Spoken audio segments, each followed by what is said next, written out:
All right, everyone. Welcome to the July 19th, Wednesday occurrence of Ambient Workgroup meeting. I need to present the agenda. One sec.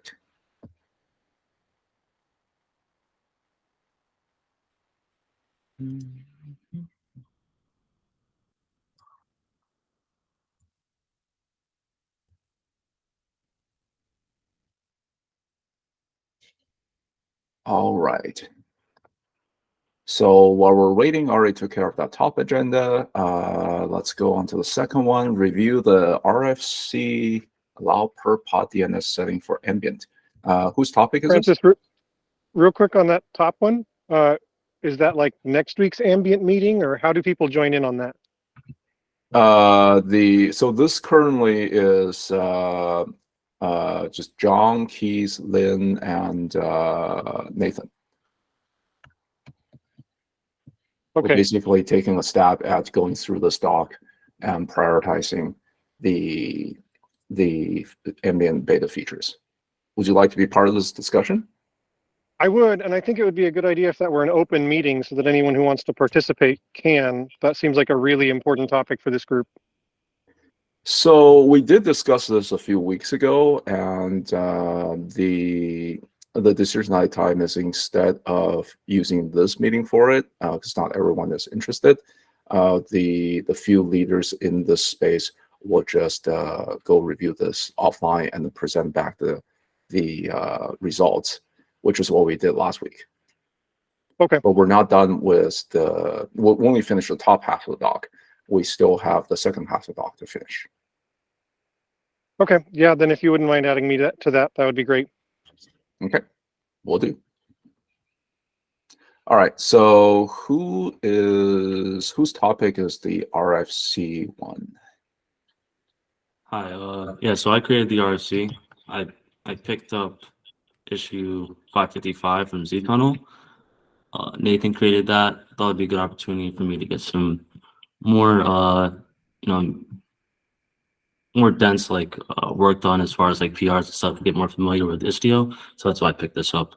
But as I was going through like solutioning and trying to think of ideas on how I could address the task at hand, which is to support per pod DNS settings, I had some questions that I shared with both Keith and Nathan, and that led me to actually creating this RFC so that we could talk about it like over a document.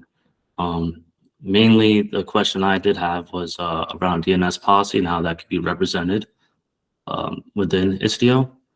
After talking with Nathan, it's pretty obvious that we want to be like agnostic to the platform that is leveraging Istio. So if it's Kubernetes or not, that shouldn't really matter. And it seemed kind of weird to like do a one-to-one translation of the DNS policy structure that Kubernetes has into Istio. So I wanted to get feedback on what people think about that. If we should keep that in mind when adding new data structures. This DNS policy structure, for example, would probably be added to like the workload proto throughout the code. And then I think that's how you could leverage it. But I want to get feedback from other folks and Nathan and discuss it within the community here.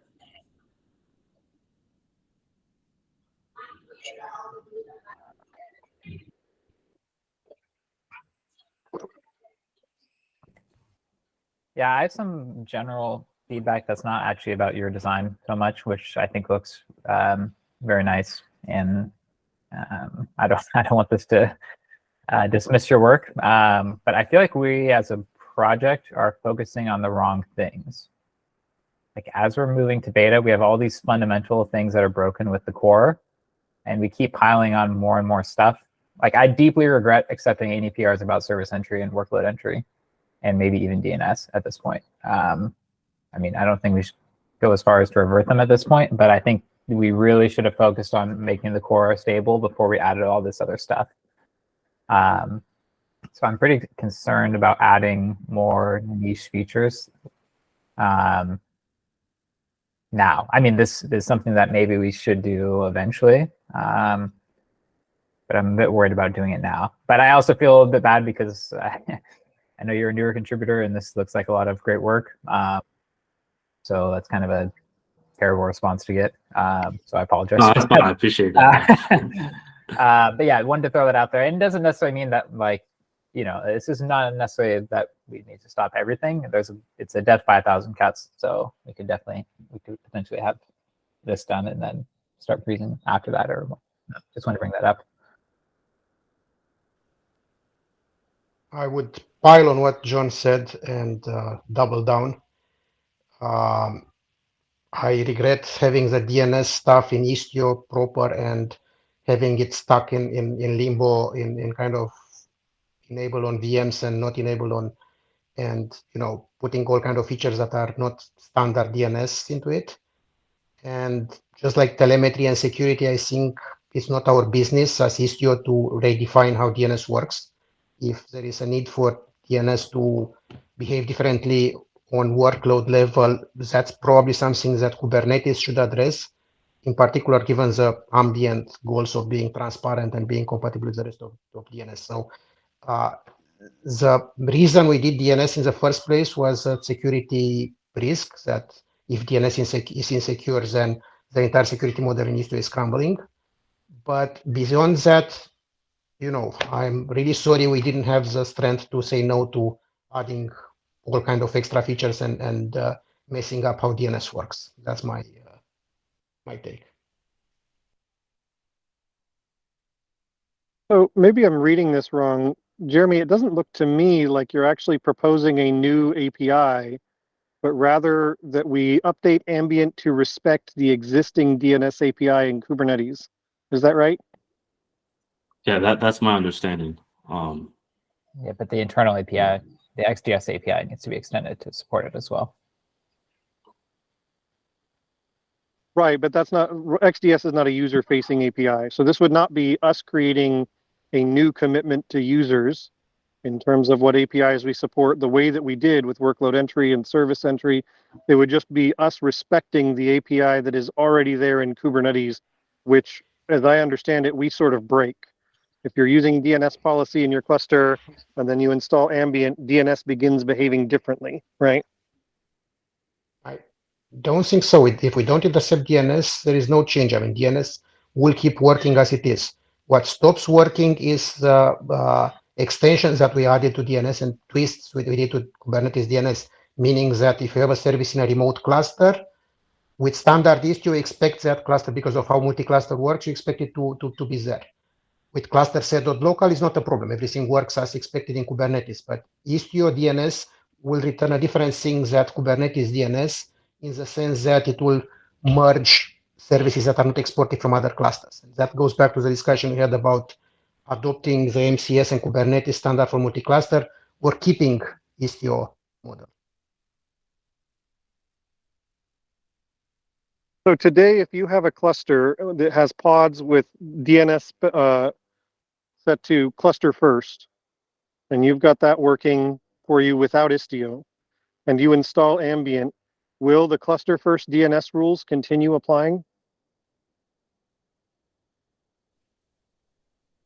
If DNS interception is disabled, I don't see why not. I mean, I don't see how it will interfere if we don't touch UDP and DNS.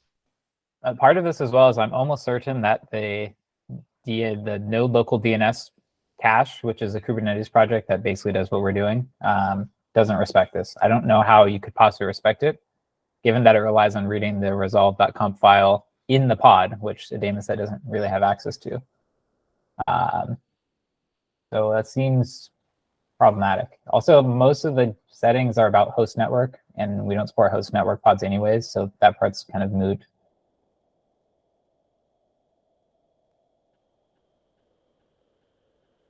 I'll also add that Istio with sidecars only allows, I think it's cluster first. So if you don't have cluster first DNS set, then it has a warning and says things might not work. So there's already some restrictions in sidecar mode.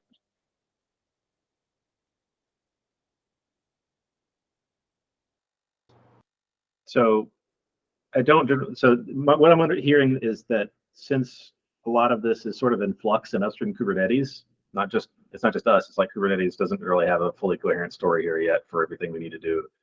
Maybe we just hold off on doing any new DNS feature support until that stuff gets a little clearer and our pathway gets a little clearer on how we want to support that. Is that what I'm hearing? Because like I agree that if this API is going to be a permanent Kubernetes thing and it's stable enough in Kubernetes that we need to support it, that it makes sense to support it or respect it. Because I don't think we really do, like Keith and everyone else is saying today, we don't fully support it even in sidecar mode. So, you know, I don't see it as a priority for beta. But if on the other hand, this is something like John, you're saying, because of what is happening in upstream Kubernetes, this may actually be rethought in upstream Kubernetes anyway, then yeah, maybe we just don't do more DNS stuff until that stuff clarifies, which I think is also what Costin is saying. But yeah, I think I have a few thoughts. One is the DNS mode in ztunnel. Well, so one, like the goal of ztunnel is to be drop-in compatible with all of Kubernetes, right?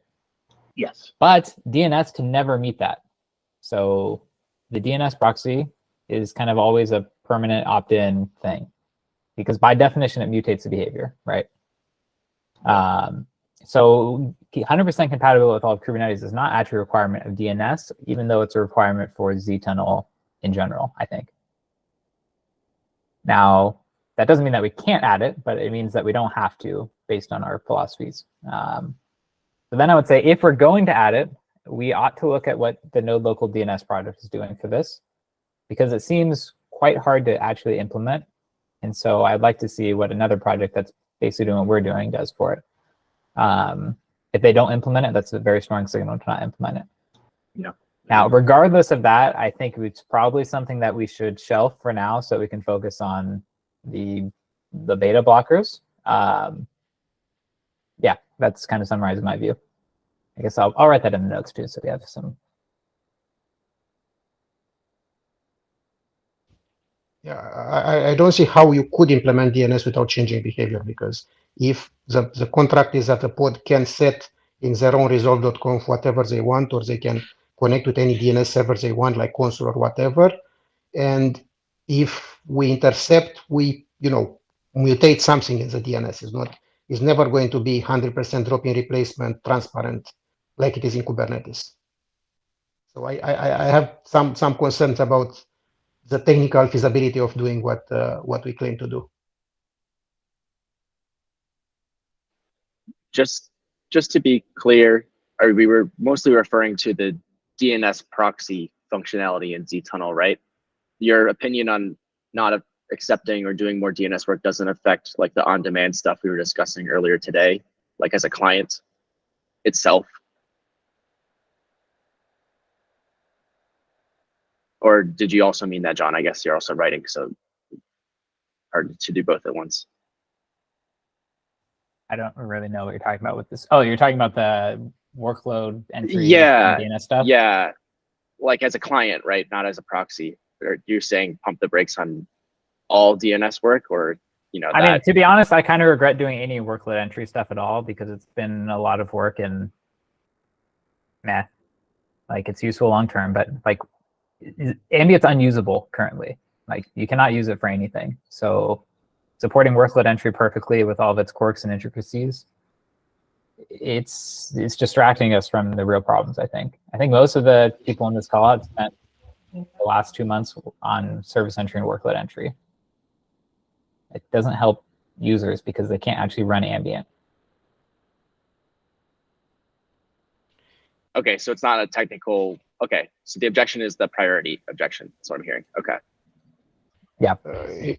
I think there is some objection regarding priority, and there is some objection regarding, you know, changing the behavior and our ability to be transparent and on by default. So we cannot be on by default if we change behavior in DNS.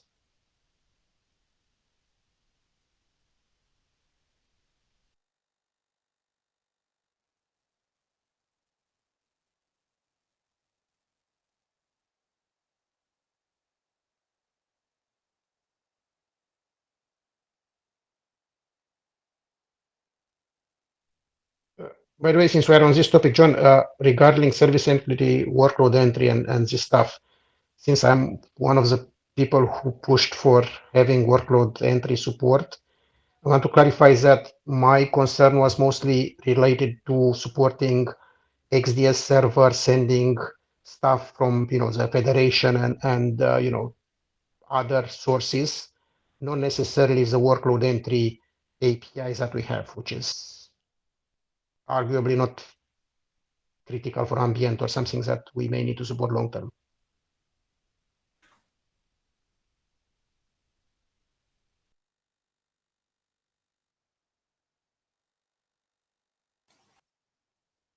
Yeah, a lot of the work was extending the XDS API to support things that workload API, because workload API or workload entry is a lot more flexible than pod.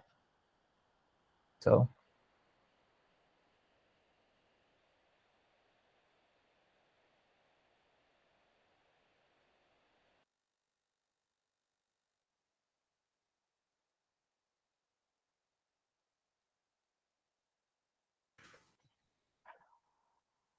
any more comments on this area?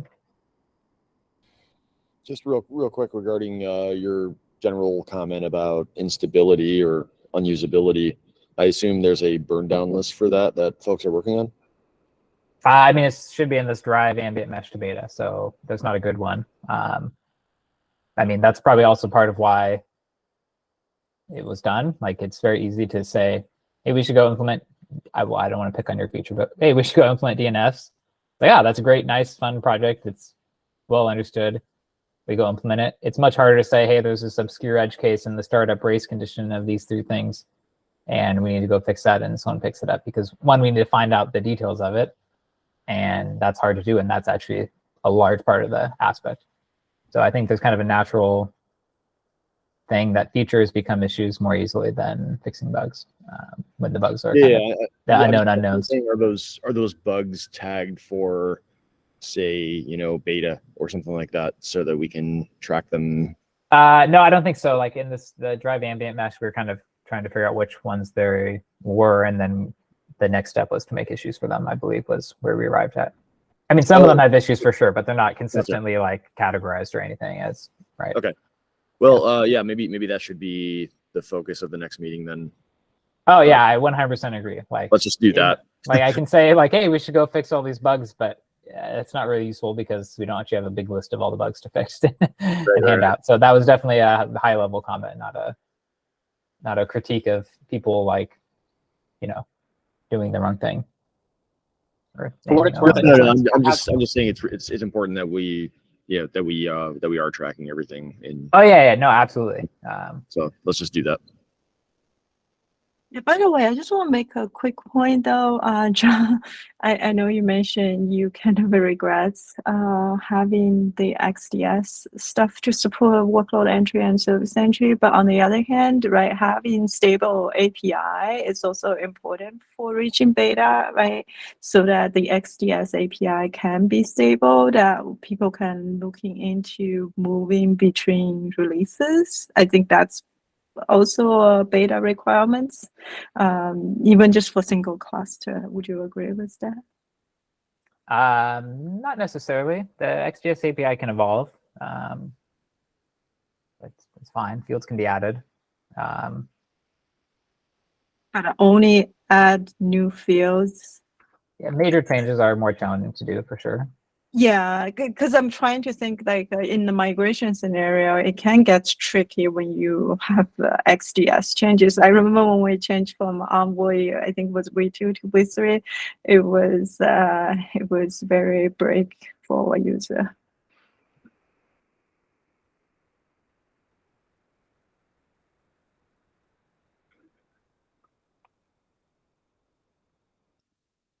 Keep in mind as well that upgrades don't need to be perfect in beta software. We can just require canary upgrades, for example.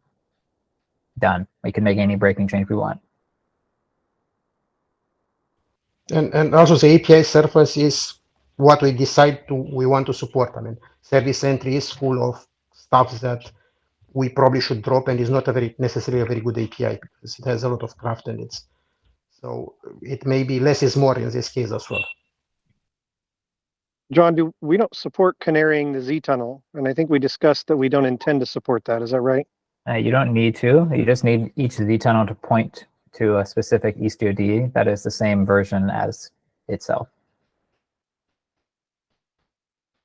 So you have your Okay, and version A, and then you roll out the version B control plane, and then you go update the daemon set of ztunnel to say your version B and point to version B control plane. Then you never have a cross version. Okay, and that daemon set is created in Helm, so we support modifying that through Helm. Is that right? Yep, or Eastercuttle or whatever you want to use. It's just a 50-line daemon set. Okay, it would be good to see how like end users actually cause that to happen.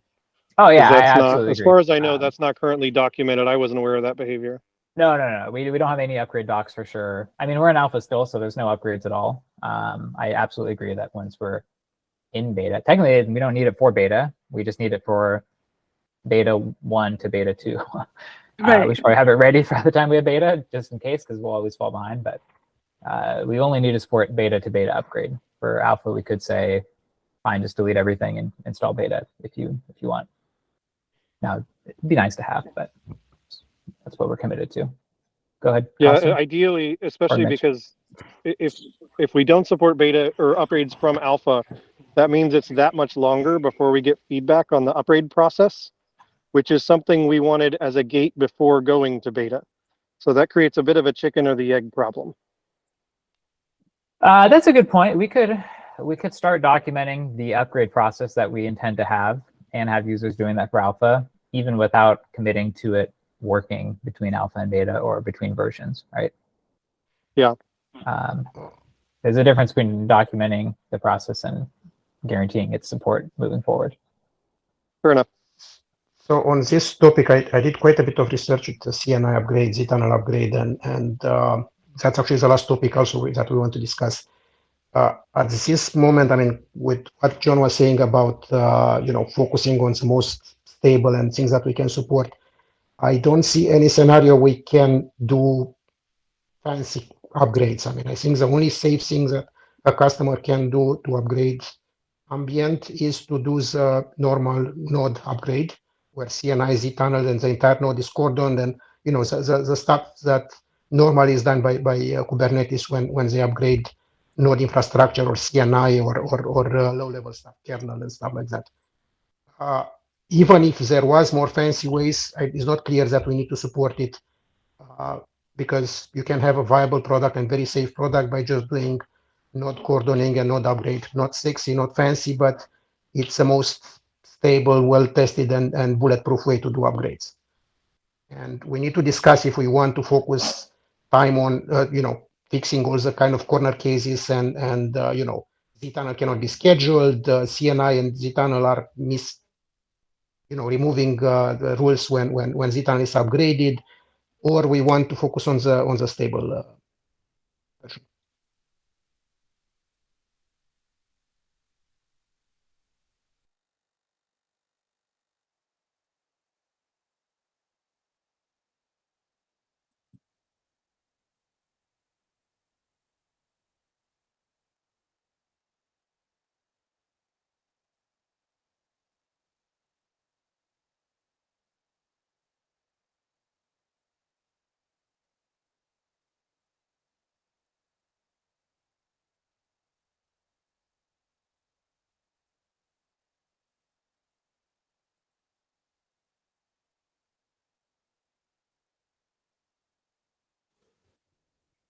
Should we move to Keith's topic?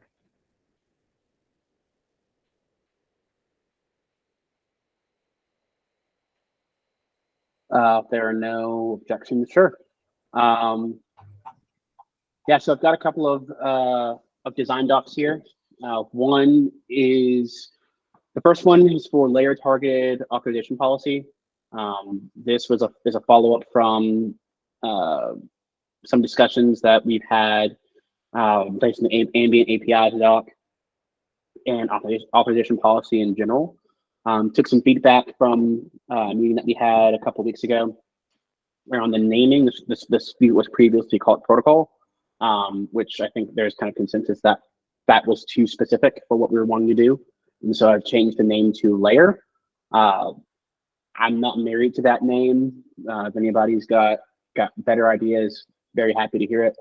But But essentially, this would add a layer field to authorization policy to allow users to clarify where they want that policy to apply at the Z tunnel or at the waypoint or unspecified. If it's unspecified, then we will just use our existing behavior. There, the specifics of the designer are laid out here, as along with quite a lot of alternatives considered. The biggest risks here are around layer 7 mode applying to sniff traffic, and I think that's pretty much the only risky thing here.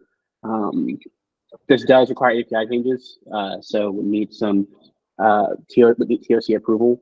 And I'll also add that this design is for authorization policy coexists with the more general design for adding target ref to authorization policy to several different policy resources. So authorization policy would have this new layer field as well as a target ref field. So that's the design. Any questions?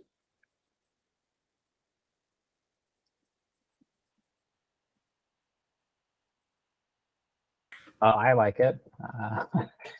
I'm a bit biased because it's fleshing out my proposal, so it's maybe unfair to say that, but I think it's great.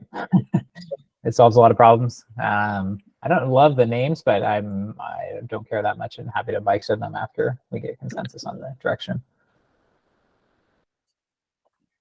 Yeah, agreed. Feels too verbose to me, but try to get some, like you said, get some consensus here and then deal with that later.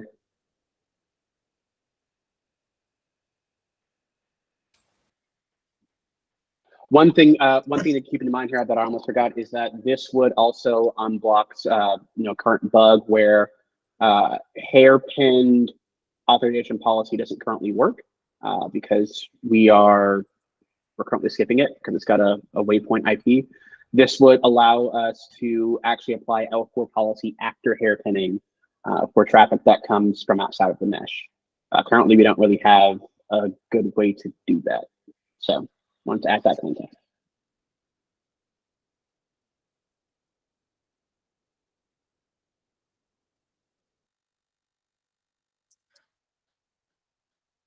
Okay, well, if there's nothing else here, I think the ask from the ask on this doc is TOC approval because there will be API changes. I'm going to try to aim, in the interest of time, try to aim for lazy consensus. If I don't have any, nobody adds comments on the doc or any big issues with the approach, then you'll just start seeing PRs being submitted in, let's say, 2 weeks or so. If anybody is interested about the approach. So go ahead, Mitch. Yeah, Keith, if someone creates a policy with the layer specified as layer 4, but then within the policy sets some layer 7 fields like path selection or header manipulation, what are we going to do about that? Is that a validation failure, an analyzer failure? I was on mute. Validation failure, I believe I called that out in the doc here. Yeah, validation will prevent L7 attributes from being set with layer 4 configured. Okay. Thank you. Yeah, I will reserve all the cosmetic and bike shading comments for the discussion in the Gamma and Gateway working groups where other vendors will also, because I think eventually the authorization policy will need to be standardized and it should be a priority for the Kubernetes community. And hopefully at that point we can remove some of the craft that we inherited and keep clear L4, L7 separation and end up with a clean API. But meanwhile, whatever you do, it's as good as any. I'm glad you brought that up, Costin, because I've got an overdue action item to actually create a doc for Gamma to try to tackle authorization policy. And I hope to try to handle that by the next Gamma meeting. but just wanted to get this one done first because we've got this beta deadline we're aiming for. Just please don't base it on our authorization, please. Sure. Costin, just to clarify your comment, you said the naming by accident, you're talking about the layer 4 versus layer 7 thing. But do you have yeah, what about like the general idea, regardless of the names? Are you? I think in gateway and gamma layers are clearly separated. I mean, you have HTTP route, you have TCP route, and so there is no more mixing. And I cannot even trace, the attachment point and everything like that. So we don't have the mess that we have in Istio where something may be HTTP, maybe TCP, we don't know. Yeah, So I don't know that's about pretty that. much settled. Well, I hope we are not going to propose for authorization to change the general structure of the gateway gamma API. We can discuss it there. Yeah, I mean, we'll have to see. There are plenty of voices there, but generally I expect that we can have a clean separation between layers in gamma. I mean, ambient is a clear separation. That's what we are doing. So I think the ball is already rolling, but let's discuss it next week in gateway gamma when it has a proposal. Okay, but do you have objections to this? No. I mean, it's a mess already. It's not bigger than it was. Okay. Yeah. Okay. Well, I'll mark my approval. Get the ball rolling. So in general, do we bring this up in front of the TOC meeting, or do we just ping the TOC members separately? Because I think not most, but not everybody is here. Yeah, the TOC members should be joining the meetings or following what's going on in the meetings. So, okay.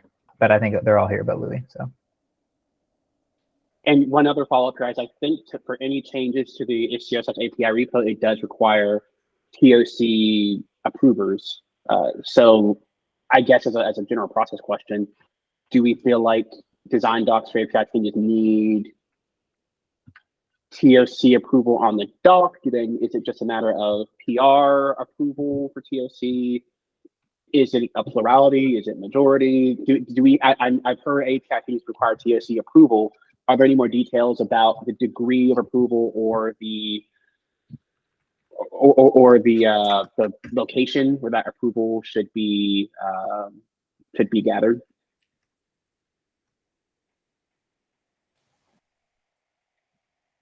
That's a good question. Like from a technical standpoint, just 2 is required to merge. From a procedural standpoint, usually it varies based on the size of the scope of the API. So for something targeting authorization policy, probably everyone at least having the chance to explicitly abstain is nice if they're not going to explicitly approve. For most API changes that are going on is like tweaks to mesh config and annotations and whatnot, so they're a bit less stringent on the review. Fair enough. Appreciate it.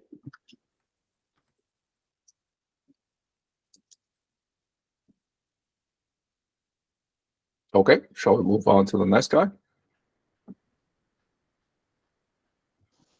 Yeah, sure. So this is another design doc. This one about replacing workload selector with target ref for ambient specifically. I presented this to TOC and got the feedback. John or Lynn, any of you who were there, correct me if I'm wrong, but I thought the feedback was generally, yes, we need this, and it's going to happen eventually, but concern was on a little sentence there at near the bottom of the document around waypoints ignoring workload selector, even if they match. And so I put out kind of 3 options for discussion here. Because we have a choice. We can not have waypoint ignore label selectors. We can have waypoints accept label selectors if they match and in the absence of a target ref. Or we can do the second option for X number of releases for kind of a migration period and then move towards option 1. My vote would be number 3. It's still, there's going to be some inherent confusion with this direction regardless, and John called that out in that comment, just because for ZTone you use workload selectors, for waypoint to use target ref with gateways. I think that's probably fine, especially with the validation. If we could have the validation that's got to target some vtonal label, I think that probably makes sense. But yeah, wanted to bring this doc back up. This is also API changes, so it also requires COC approval for just about every policy resource, and I called those out by name individually in the doc here. So yeah, wanted to get some feedback and see what folks were thinking when it comes to these migration options for balancing between target ref and workload selector.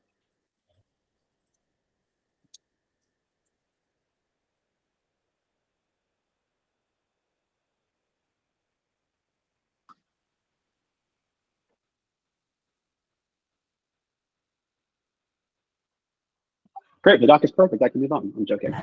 I'm good with 3 or 1. And if we do 3, I would just say for 1 release. So it's really more of a very temporary thing.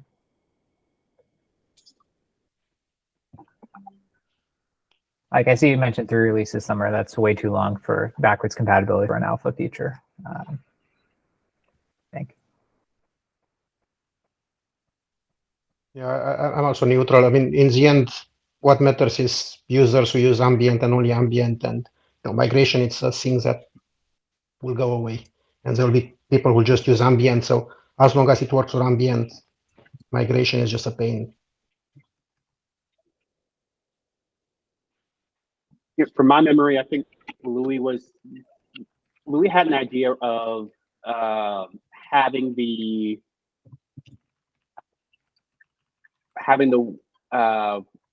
waypoint just know which policy applied to it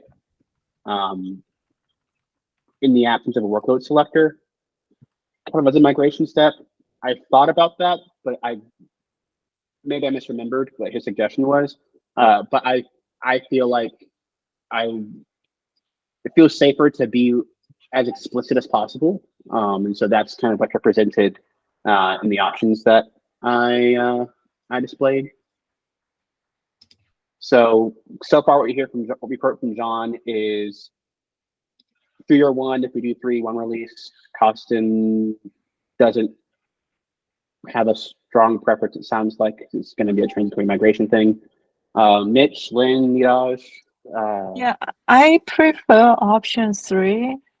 I do have a quick question. Is it possible for this to be automatic? I'm just trying to think about loud here. Is it possible that the auth policy can think out which waypoint to map to based on the workloads label, even though, so that we don't have to ask user to change it? I'm trying to think, because So this is if a we big were to do term. that, then what we would be doing is applying the policies more broadly than they intended. So for example, say I have two Yes, workloads, A and B, and they're by the same. So sure, we select the policy with A, now it applies to waypoint.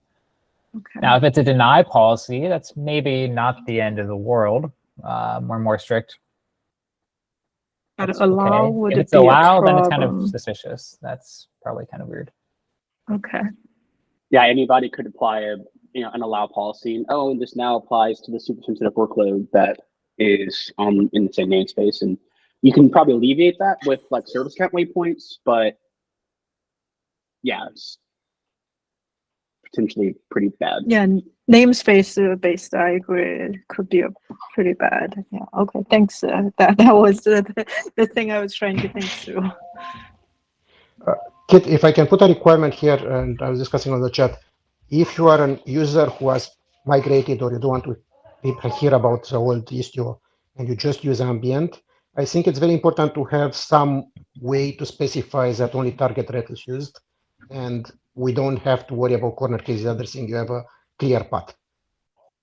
If we can do that, then everything else is just temporary pain, and at the end of the day, users who either adopt ambient directly or are already migrated will have a clear path and will be safe. Can I address that? Like, there's any user adopting ambient, regardless of this proposal, needs to migrate their authorization policies. So you're showing other slides, by the way, Francis. Sorry. That wasn't intended. I mean, it's fine, but just want to make sure you don't accidentally show something.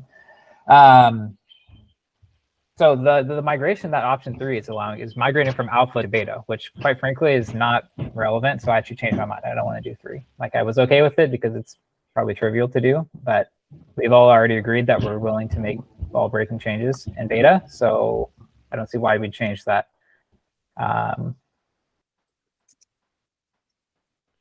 So I don't know. I guess, does that answer your question?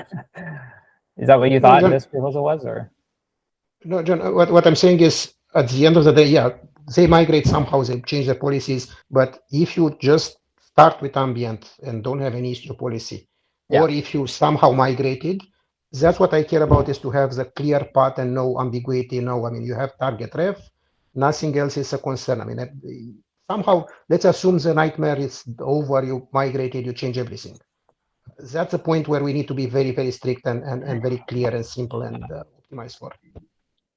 The problem is that for the L4 policy, like, this is only for the waypoint policies. If you want to apply other policies, then you can still use the label selector. Yeah, we need to discuss network policy again at some point. Yeah. So it sounds like what you're maybe alluding to is that we completely get rid of the label selector mode if you're on all ambient or something. If network policy worked, for what we need, I don't think a lot of users would benefit from having 2 APIs for L4 policies. But let's separate L4 policy and L7 policies again. Yeah. Hey, I think in general in STO we lean more towards new and shiny things, but we leave the current users behind often, which hurts us, right? So while I understand the UX for new ambient users shouldn't be bad, I think there's a long tail of sidecar users, right? I don't know if you can just remove or break the API for them. So I maybe may have missed some part of Cospin's suggestions, but was he saying to remove the workload selector or not honor it?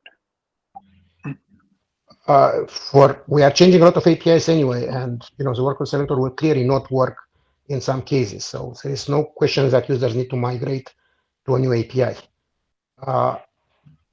Yes, we keep them. I don't know. I mean, I'm happy either way. But at the end of the day, after you migrated, you should have a clear API without legacy. That's one thing we did in Istio. Rest, it's again transitory, whatever works. Yeah, I think that's what I'm trying to say. Like, we need to give a migration path, figure out for how long the dual mode exists, and then remove the things that should be deprecated. I'm with you. As long as we follow that policy.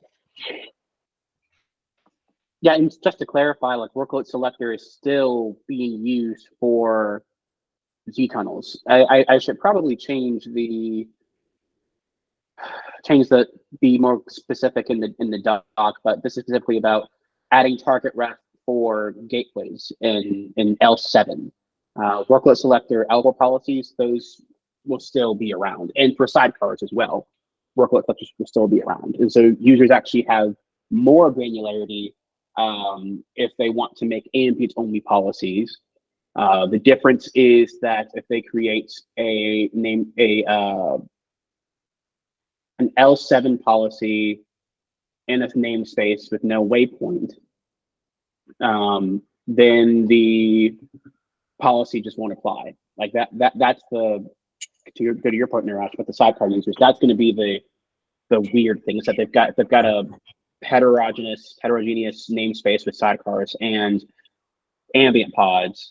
Their L7 namespace wide policy with no target ref will not apply to the ambient pods. That's kind of the only weirdness that I can think of. I see. And yeah, I mean, that's something that we can maybe live with, just because like this heterogeneous deployment in which one namespace has both sidecars and ambient, is that going to be a realistic scenario as people onboard to ambient? And that's my follow-up point, right? Not in beta, I don't think. Like we've brought up in the past, maybe ambient beta is just greenfield as we try to scope the interop work, right? I personally think that that's a valid kind of stance to take for now, and we can flesh out the interoperability story later. But yeah, like a mixed namespace, I don't see that in the near future at all. Yeah, and when we define the interoperability story, you can always define which boundary you're going to support the interoperability, right? Exactly. Even exactly. yeah, yeah. I think this makes sense with your proposal.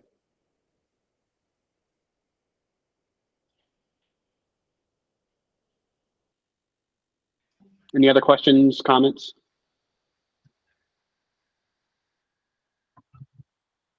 All right, the ask here is the same. Get some TOC approval on this doc as well, because it does touch multiple different policy objects. So yeah, appreciate the reviews in advance. Thanks everyone. All right, next up, we have Carson. Yeah, it should be fast. We had some discussion. It's also related to the upgrade. Right now, zTunnel, when it upgrades, if you have a node that is full, so basically, let's say you start with 2 CPUs and you are already allocating your pool, basically, also all CPU is reserved.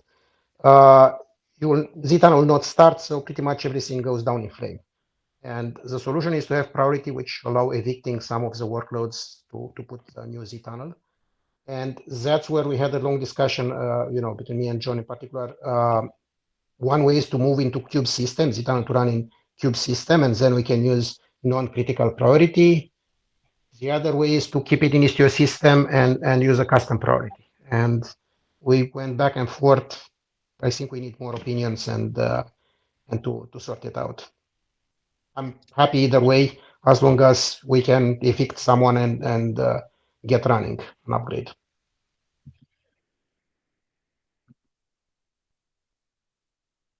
I'm a big fan. So this makes a lot of sense to me. Like I think having a separate priority is going to be important, critically important here.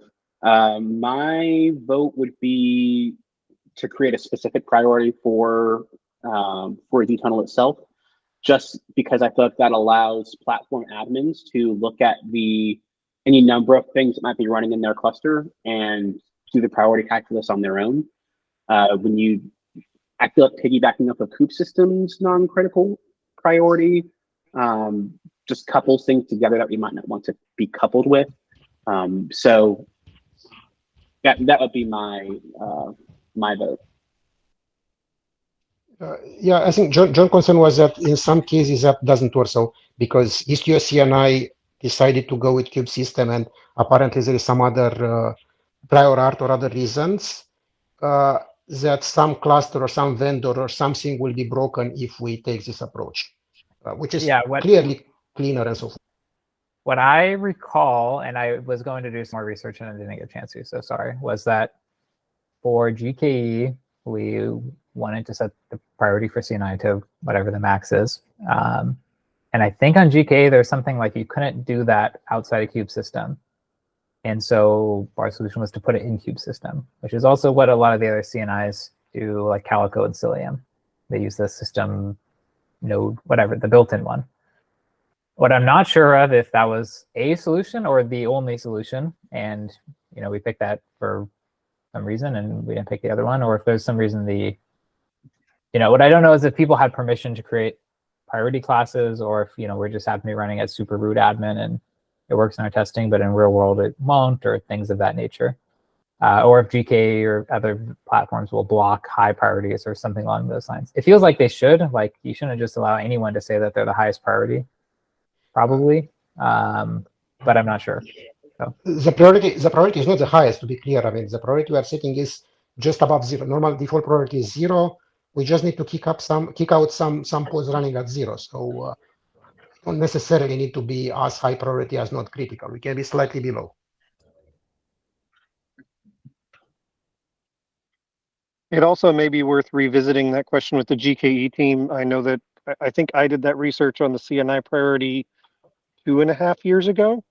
So there's a good chance that some of that may have changed. There's also the question of how it works with GKE's, what's the new mode that they have? Autopilot. Thank you. Yeah. Autopilot's a bit moot, I think, because in order to run this stuff anyways, it's going to have to be deployed by Google, and so none of open source is a concern there. Yeah. Okay. JK, I can take care of JK. I mean, other vendors is a problem. I mean, some may or may not allow running zTunnel in Cube system. I mean, what John proposes to move this to the zTunnel in Cube system is great. I mean, it's probably the simplest, cleanest solution. But if some other vendors decide that putting zTunnel is not allowed because, again, Cube system is restricted, then we mess up, and then we have to, support both Istio system and zTunnel. It's a big mess. Quick question. Maybe I missed something or being dense. Why does it matter to any of our things what namespace zTunnel is in? Like, why is it not just a Helm thing you configure, set it to whatever, deploy it wherever the heck you want? Like, it shouldn't matter, right? Like is that what you're actually arguing for here? So that's pretty much what we concluded in the bug that we should allow. But what is the default? What do we recommend? What is the best practice? We'll always allow people to do random stuff, but for support. If we can override it, I don't think it matters what the default is. Like, Kube system is fine, and if there's a corner case like you're saying, then people can just set that. They can override that easily. Like, as long as we're maybe maybe if we got to test in like a non-standard namespace, just to catch stuff, that's fine. Yeah. Okay, then I'll go ahead with what we concluded, which is basically just a configuration, and it's one more knob for the user. And okay, sounds fine. Yeah, what I would say, which I think leads to the same conclusion, is that CNI and zTunnel should be the same in regards to namespace and priority class. And we can't really change CNI at this point because it would be compatibility issue. So we should just copy CNI. Yeah, that's I don't know if that's just a defeatist behavior, but I mean, I'm fine with making it more customizable rather. Yeah, it should. I definitely agree. At the end state, it should be that it has a high priority class. So however we can get there is good. Or by default, at least, and that can be configurable. Yeah, and CNI also shouldn't matter what namespace it's in, other than whatever your personal preference is for your topology. Okay, then I'll go with that. That's good enough. I mean, I think that's. Carsten, are you done with this topic? Yep. Okay, if so, I'd like to quickly spend the next 2 minutes kind of quickly discuss the service entry and workload entry points. John, you were trying to raise that you were pretty concerned. So right now we have a little bit implementation for that already in the code base, right? Would you be? So I think there are some bugs people are looking at fix. Kevin, you probably know more about where the latest things are than me.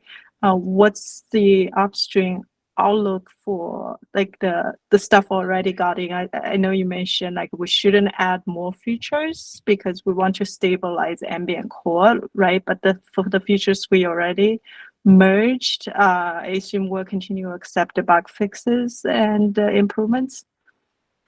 I mean, I would say yes. Like, it's hard to say we're not going to accept a bug fix in some area if someone works on developing it. But I would strongly encourage people to focus on the things that are beta blockers. Like, it's to some extent is more of a suggestion on our future priorities. Like, in hindsight, maybe we shouldn't have actually even started working on those. But now that we have, it's kind of the ship has sailed to some extent. So I don't expect to revert them by any means or just completely abandon them. But I do think we would be better served by making sure that ambient can be, used in a stable way with core before we spend time on extensions. Okay, yeah, I think that is fair. So single cluster, which is the core, right? Yeah. I was going to ask John. So what is core according to you? I mean, we have a list of things that are beta blockers, but at minimum, someone should be able to go deploy in a normal Kubernetes cluster and access Kubernetes services and pods and whatnot safely. Like you can't even deploy the bare bones I want MTLS anywhere. I mean, you can do it. It works great for a demo. Like it doesn't work for production though, right? All right. So like we don't Yeah. have the fundamentals locked down yet. So what's the So that's- major issue you had? You said it can't work for production. Yeah, it's all in the beta blockers list. Like there's everything is a security hole. Like there's no security. It's at any given point, there's like a 50% chance that your traffic is going to actually have policy enforced. Pretty much like when a pod starts up, shuts down, ztunnel restarts, Istio restarts. There's all these gaps around like every aspect of the edges of things life cycle. All right. Okay, yeah, So thanks those are for more, clarifying that.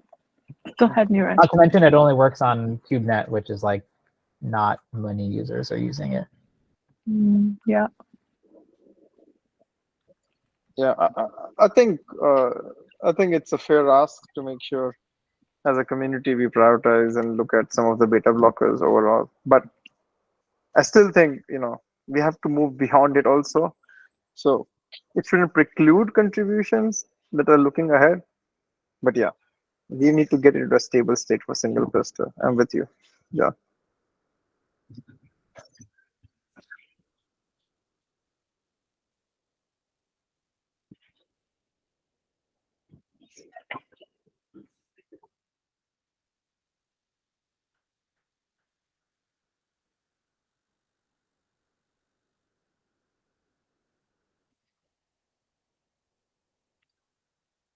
Okay, we are at the top of the hour. In fact, a couple of minutes past it.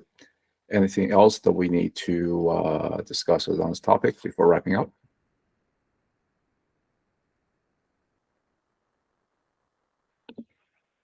Okay, if not, let's call it a day. Thank you, folks. Talk to you Everybody. later.